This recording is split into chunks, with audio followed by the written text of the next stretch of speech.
Bonjour, I'd like to take this opportunity to introduce myself. My name is Assance. I'm from Bosley First Nation here, and my clan is the Bear Clan. I want to take this opportunity to acknowledge the prayer that was made in Kings. I want to acknowledge the elders that are in the room. I also want to acknowledge all the youth that are here, as well as all the community members. I also wanted to acknowledge all those members, unfortunately, that have passed in the last little while. We've suffered a great deal of loss within the community, and I want to take a moment to acknowledge all those who passed on through the Western Door. I also want to acknowledge somebody who I got to meet, who wrote a beautiful song about our community, and it reminds me of home. So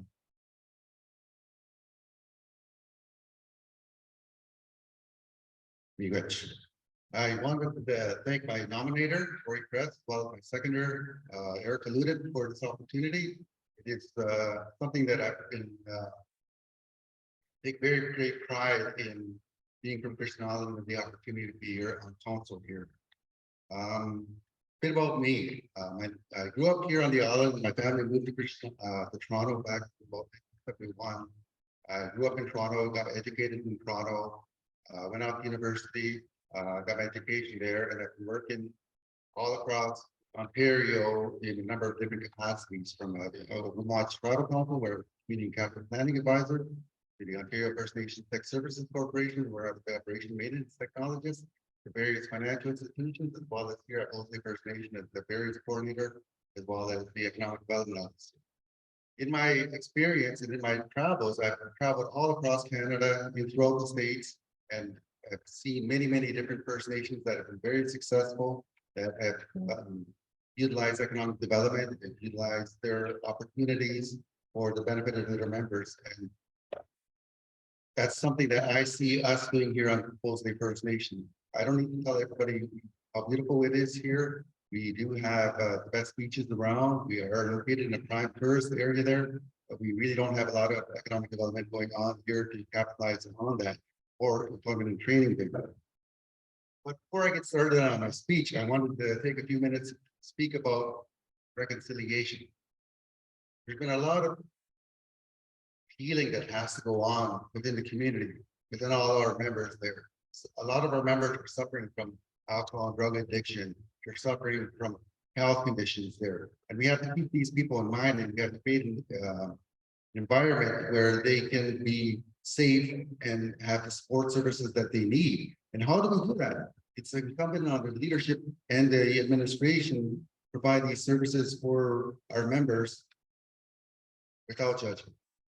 We are all in this together. That's one of if you look at my pamphlet that I put on there, I put along the Winnipeg, we're all taking care of each other. We all have to look out for one another there, from the youth to the elders, the on-reserve members, the off-reserve members. We're all in this together.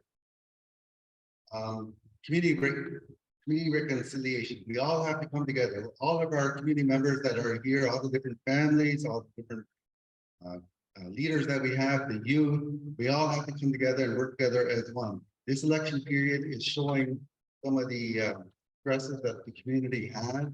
And when it's all over and done, and whoever's elected as chief, whoever elected as council, we all have to get behind them and support them, because this is something new for our community. We're going into a 4-year term. And so we have to support them and give them the resources to do their job effectively.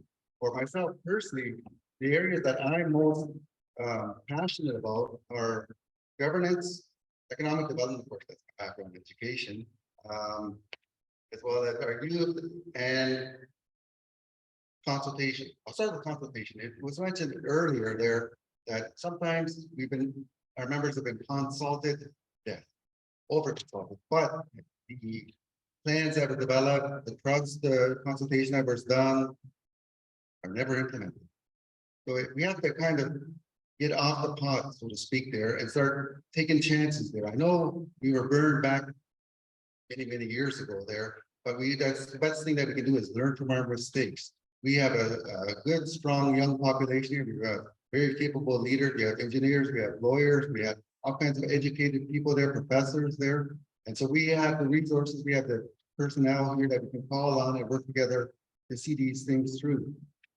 Our lands and our youth are our greatest strength there. And so we have to capitalize on that by creating opportunities for our youth to become successful here. One of the things that I put down to my notes there is partnerships. In my travels, I've made and met a lot of people there who are willing to work together with First Nations as long as there's a good business plan, as long as it makes financial sense there. And what we don't have here is the capacity. Right? But we have the resource here, we have the lands, we have the beaches, we have the islands, and we have the youth there. So we can teach our people how to become successful there and capitalize on these opportunities. There's always been talk about golf courses. I'm a happy golfer, as a lot of people know. And back when I was working here as economic development officer, I brought some of my contacts in the golf industry, took them to the island, showed them around, and they were just no word of a lie. They were amazed at the opportunity that we have here. And they wrote up a nice report there that they said, okay, if we were to build a golf course here, we easily one of the top 5 in all of Ontario and all of Canada there. So these are some of the resources that we have that we are not capitalizing on. In order for us to do resorts, arenas, golf courses, whatever you want to do, more cottage leasing, whatever, this will create the own source revenues that we can have to support these programs, these health and wellness, the housing, the infrastructure, the whole, everything like that, make ourselves more successful there. So why am I running for council? This is a question there. Again, like I said, I have the experience, I have the education, and I have the contacts.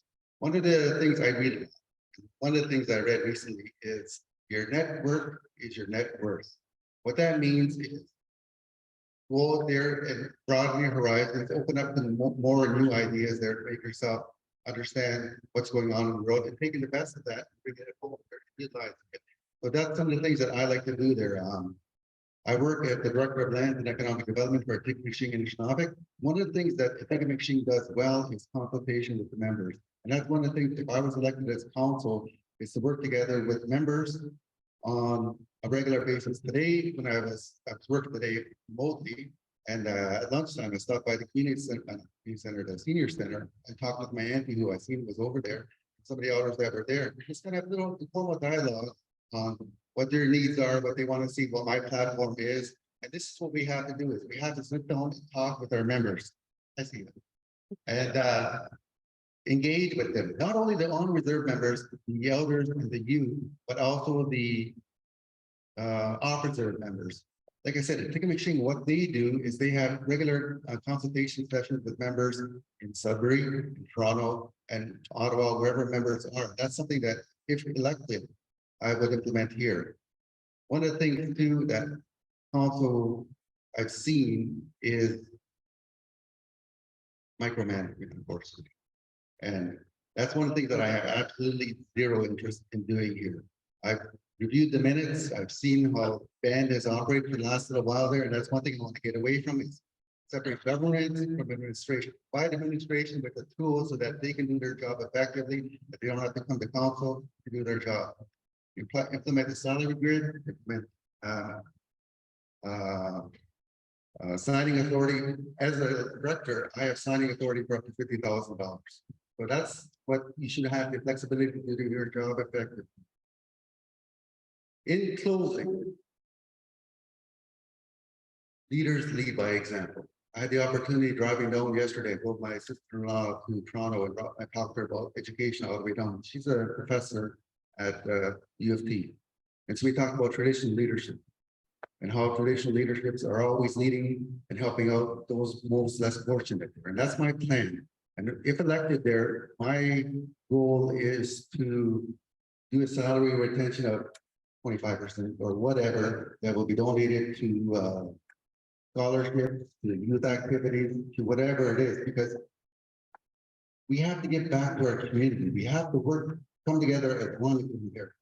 I'm all in favor of a CPIC. I brought my CPIC here. You're welcome to see it. I'm all in favor of drug tests. I've been sober for 35 years, like I said, and I'm working together, looking to work together with everybody. So with that, I want to say, Shimigwet, to all the candidates, I look forward to hearing your speeches tonight. to the chiefs that ran the other night. I heard your speeches as well too, but I also heard the community on Facebook, social media, and I look forward to seeing this and working together. You guys.